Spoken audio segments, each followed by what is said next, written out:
இதில் காசு இருக்கு, எதுவுமே மேடம் கிட்ட கொடுக்குற. காசு தொலைச்சா உன்னை தொலைச்சிருவேன். சரிங்க சார். 10 லட்சம் அப்படியே எடுத்து கொடுக்குறியாண்ணா?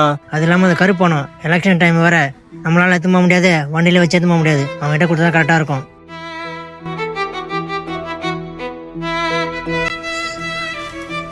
இது என்ன கடைக்கு வீடா? ஆமா அதான்.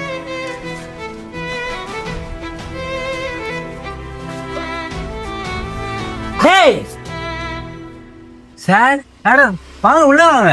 வெளியே வாடா. என்னாச்சு சார்? என்னங்க மேடம் வாங்க உள்ள வாங்க. டேய் உங்கள்கிட்ட காசு கொடுத்துரு, காசு இருக்கா?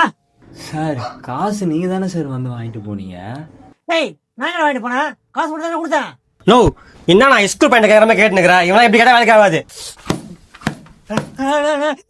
எடுக்கல காசு அவர்கிட்ட தானே கொடுத்தேன். என்ன நடிச்சிட்டு இருக்க? டேய் கொண்டு வரா. சார் நான் கூட கேட்டேன்ல சார், ஏன் சார் நடந்து வரீங்க? நீ கூட சொன்னீங்கல்ல சும்மாப்பா. காசு வாங்கிட்டு போய் இப்போ கொடுத்தேன் மேடம். நான் குத்துட்டேன் மேடம் சாரி கிட்ட. சார் மறைக்கிறாருங்க. ஏன் சார் அதுக்கு அடிக்கிறீங்க? நம்ம வீட்டு பையன் உன்னை நம்பி போய் காசு கொடுத்து விட்டோம்ல, எங்களை செருப்பால் அடிச்சுக்கணும்.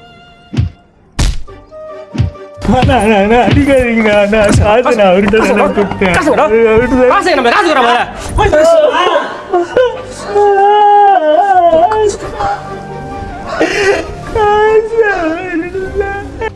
சார் என்ன சார் நடந்து வரீங்க? என்னாச்சு?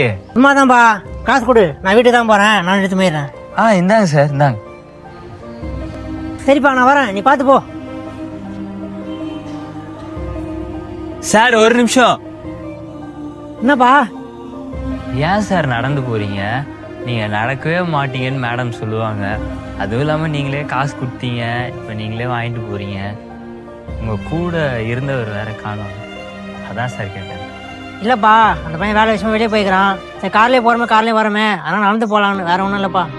சரி சார், நான் வரேன்.